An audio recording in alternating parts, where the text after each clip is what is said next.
to the Parliament. My name is Misty Blescin Uba, your regular host and speaker of this Parliament. Wherever you're watching from, Lagos to Abuja, Abuja to Kano, Kano to Port Harcourt, it is your regular program. Thank you for being there with us. On today's edition of the Parliament, as usual, we're bringing to your living rooms live topical issues that affect you and I. And so this week we're bringing saying, why are our local languages going extinct? Local language, as I mean, is our mother tongue. 22nd November every year, United Nations says it's Mother Tongues Day. Why are we letting ours go on extinction? On the Parliament today, away from you who is parliamentarian in diaspora, I have on my far right, Washington. Greetings, Misty, and greetings to you all. Next is Honorable Adeleye. Viewers, I greet you. And on my immediate left is Ihenacho Amechi. Thank you. God bless you. Good. And so we'll be back after this short commercial break. Don't go anywhere.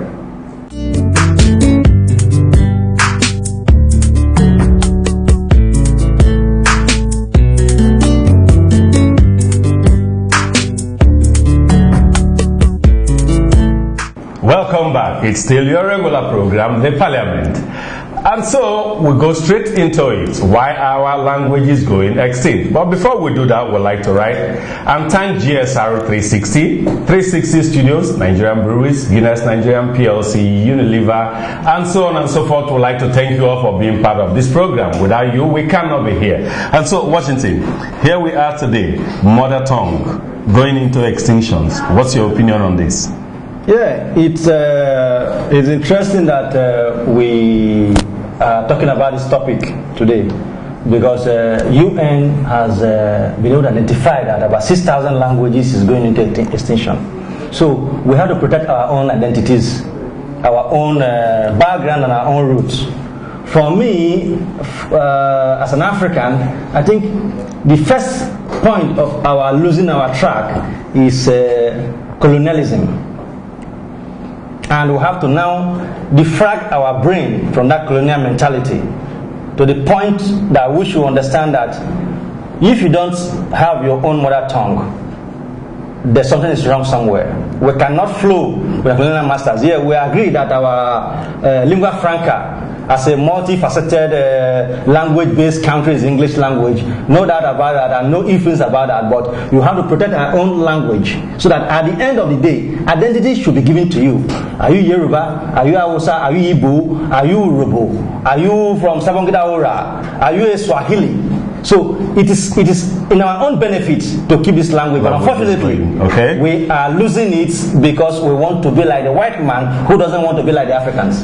Okay, Honorable, what's your take on this? Yes, I quite agree with Washington that is colonialism that is making our languages go into extinction. But these same colonial masters have their own native languages and mother tongues, and they are protecting it. Yes, they are protecting it. So how come?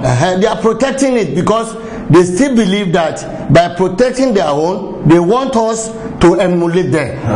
Unfortunately, I don't have an opinion as the Speaker of the Parliament, but I don't think that colonialism is part of this because they have their own. They didn't come to this place. They didn't come to this place to ask us to leave our language, and so parents must be blamed for that. They brought that language to. But it is for them to communicate easier. Yes, they brought the language to communicate easier, but we, as Africans, now follow them foolishly. Okay. Yes. Amechi, what's your take? I disagree from them saying that colonialism is what caused the extinct. The extinct is caused by we who refuse to brand our identity and stand by it. Because one, in the sense that how do you know a Nigerian is a Wazobia, which means is a three major tribe, and we speak Igbo. But at a point, the people you say that colonized, if you take it from the Christian perspective, when they came, they gave us our own native language Bible. And if you go to most native churches, they still read the Bibles in those native languages. But the problem where I say that is not colonialism didn't cause it, is our own elite parents who caused it. At a point, we stop communicating our own mother tongue to our children. I was so embarrassed one day listening to Wazobia. It was a language day, and they brought kids ranging from 6 and 8 years. They were to speak, to communicate and make a sentence in their own language, in their own mother tongue language. You could call the guy Chike, or you can call the guy Bayo, you can call the guy Shebu, but he cannot even speak the language very well. Some people could say, I am born, they say my mom and dad is from Imo. That's how they know themselves. But it's a shame in the sense, in our own side, nobody should blame the colonial man that he never took away our mother tongue. He only gave us light to live right. Okay. No, I don't agree. I don't agree. Okay. This is where I beg to disagree. Go ahead. He never gave us any light. He came to condemn whatever we have and branded it evil. Now at this point, if we blame ourselves, have a blame on it. But why I said that the origin of our problem is colonialism. Now we have to decolonize our mental formation because we have colonialism, have post-colonization.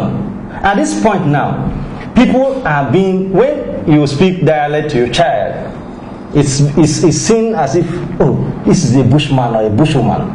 It's turned me to my bone marrow when I was in my village back in Delta State and found out that every place, because I wouldn't say urbanization or globalization, because in my village it's not an urban area, it's in a rural area. A man who cannot even make a complete sentence speaks English, a balkanized English to the child. So yeah, because that's what the children are taught in school. Good. That's what the children are taught in school. You pay school fees for your child to go and learn English language so that the Hausa man can speak with the Igbo man or Ibera man. But your mother tongue should be the one that you and your siblings, you and your clansmen will use to communicate.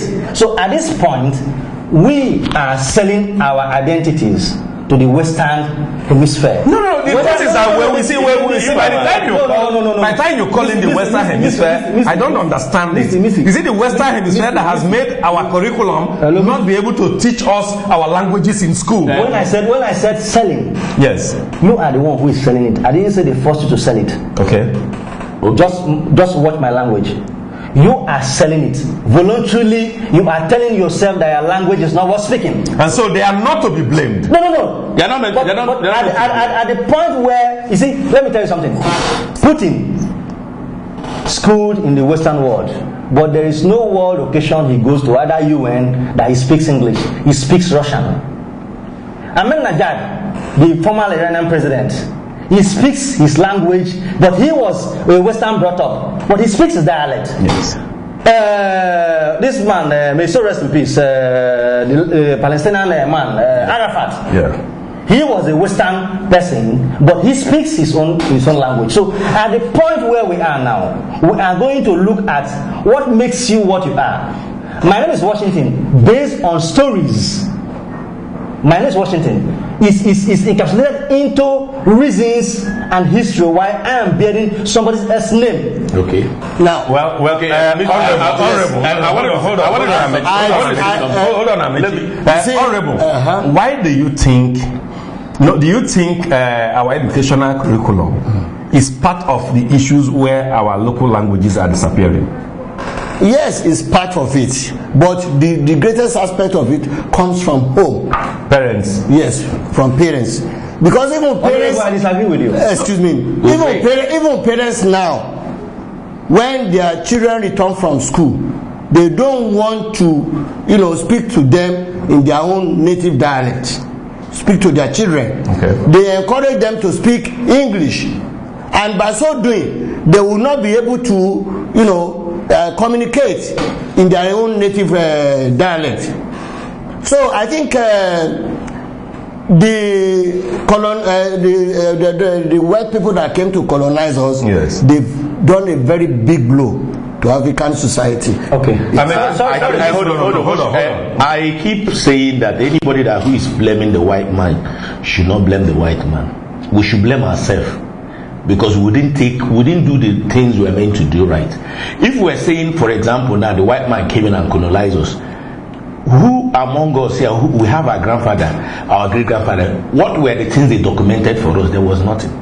They did. Hold on, I'm coming. But the white man came in and gave us their education. We started documenting. No, I'm coming. I'm getting it wrong. I'm making documentation started here in Africa. In Africa. I'm coming. Yes. Documentation started here in Africa. Let's leave the on the walls of your great grandfather's buildings, where you see marks there. What were those marks? They were documentation. Because you refuse to learn them, does not mean those documentations were not there. Mr. Speaker, sir. Why, if we don't have documentation in Africa, why are even our artifacts being stolen by the white people? Okay, let's leave those later. Let's not digress. Yes. One, in the real sense that our curriculum is what we're meant to blame. Okay. Because one, the whole thing is that it was recently they had to now make a policy that for you to graduate in WAEC you must write one local language. Yeah. But the whole thing about those local languages, if you take, let's say most adverts they run on TVs. Yeah. Have you seen how many adverts comes on native language? No, it depends on the channel you're watching. No, I'm coming. No, it depends on the channel you're watching. There are channels that are purely local language channels. Hold on. The extinct nature we are getting through more. My first into one of the major tribes, Igbos, maybe in the next 10-15 years, you find out Igbo language will be extinct, so to a point that gathering will be a problem. But I feel so bad because one, we refuse to do the right thing. The right thing in this sense, we should not blame the colonial masters. We should blame ourselves. The right thing was that in our own self, we could have introduced curriculum in our own to also maintain this. If you find out that, look at, for example, an Igbo man will meet a fellow Igbo man. He will not speak his mother tongue. He prefers speaking English. A Yoruba man will meet a Yoruba man. So one of all these things is that, like, within us, we are feeling inferior in our own mother tongue. Yes. Yes. Okay. Hold on. Watch. Why do parents refuse to teach their children their mother tongue? Yes, but before I go into that, I want to address the first one you said, because the Washington of today could become the educational minister or commissioner of tomorrow, who now becomes a policy maker. And if he does not have pride in his language, there's no way he will incorporate into the policy of education. So when I said that maybe the policy is not involved, it does not operate in isolation. Those who make policies are me and you. They are not ghosts. So if you do not have the idea of being proud about keeping your dialect or keeping your language, when you go there, when somebody brings that, you expunge it.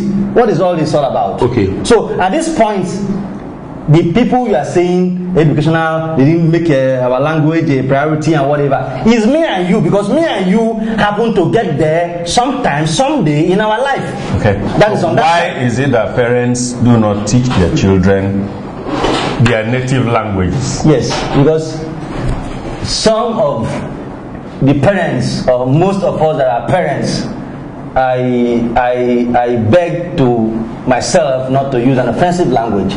We are so inferior to the point that we feel that whatever comes from us is evil, is unacceptable, is degradable, is something that one could not identify with.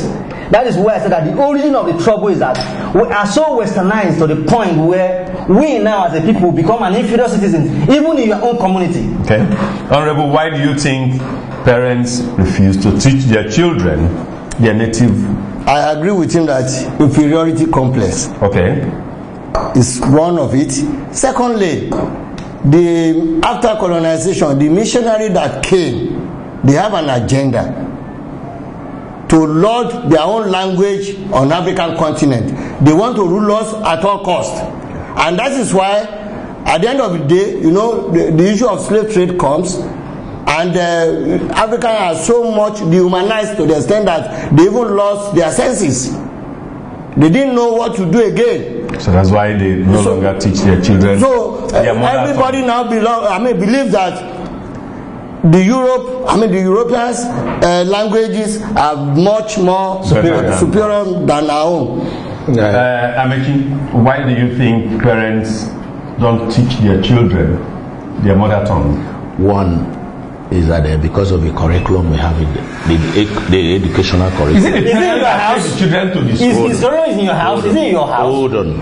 The curriculum of education. Okay.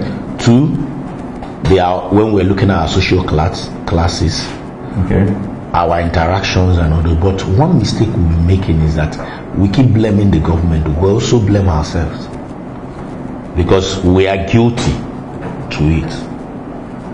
And one is that we keep saying that these people say, there is nobody's. If we want to change it, is within. Look at for me now, my generation in my own family, nobody bears an English name. All our names are Igbo names. What of your own children? My own children, Igbo names. Is it consequential to the No, hold on. I'm coming. You know what I'm saying that. You know what? Can you ever see his name? Amechi.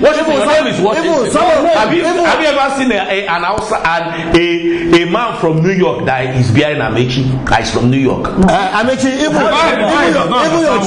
your children that has Igbo names, can they be able to speak your dialect? Yes. No one. They say charity begins at home. No, you yourself, can you be able to speak your language effectively? Okay. I want to crave your indulgence. Yeah. You see, the point of your name is immaterial. It's inconsequential. No, it's very, very much. Listen. Now. I can bear Ching Chong. I don't speak China. Yes. I can have my child in Kano and I name him Kano. Or Rabiu. And he doesn't speak my dialect. What we're taking now is language. Now, at this point, 400 years of slavery in Africa. I don't think we have been able to counter the 400 years after slavery. But must we do the same 400 years backward? Misty, listen, Speaker. In every action, there is a opposite reaction. I am not blaming this thing solely on colonialism. I am blaming on the complex that we have been able to generate over years. That what we have no longer make any sense to us. In all facets of life, whether it's medicine or our herbal has now been seen as people are doing juju. Even when you wear cowrie, they see you as somebody who is fetish. Yes. So the same thing affects our language. That even when you speak your language to your child, your neighbor sees you as this man is a local man. And so how come that even in the West, the 6,000 languages that United Nations is saying they are going, extinct, they are not all African languages. Yes, they're not. And so how come that even in the West, where some of these people too, their language went, their languages are going extinct? They have it just like us now. Okay. Like they have it just like us. Now, what are the advantages of mother tongue from parents to children? One is that the cultural orientation. It helps us keep. The advantage is one is that legacy. Okay. 2, historical identification and our own identity. Okay. Honorable. Yeah. What are the advantages of mother tongue from parents to children? Advantages of mother tongue from mothers to children. Yeah. They are very, very enormous. Our identity as a race will be preserved. Okay. 2, our culture will also be preserved. Okay. Our identity, we know where we come from, and we know the way our own ways of life is quite different from others, and that one will be documented if we retain it. Okay. Washington. At this point, I can't enumerate them. They are like the Honorable said, they are enormous. Yeah. The danger is that when we're thinking in English language, we don't think in our local dialect. There's a strength when you think in your local dialect or local language. There's a strength you have in it. So that strength we have has been thrown into the dustbin, into the swine. So everything in life is like a tree without a root. It's like a building without a good foundation. So I can't enumerate them. It's enormous. Are there any disadvantage of mother tongue? There's none to me as far as I'm concerned. There's no disadvantage at all. Amechi, what's the take? You think there are any disadvantage in the use of mother tongue? There's no disadvantage. Parliamentarians don't go anywhere. We will be back after the short commercial break.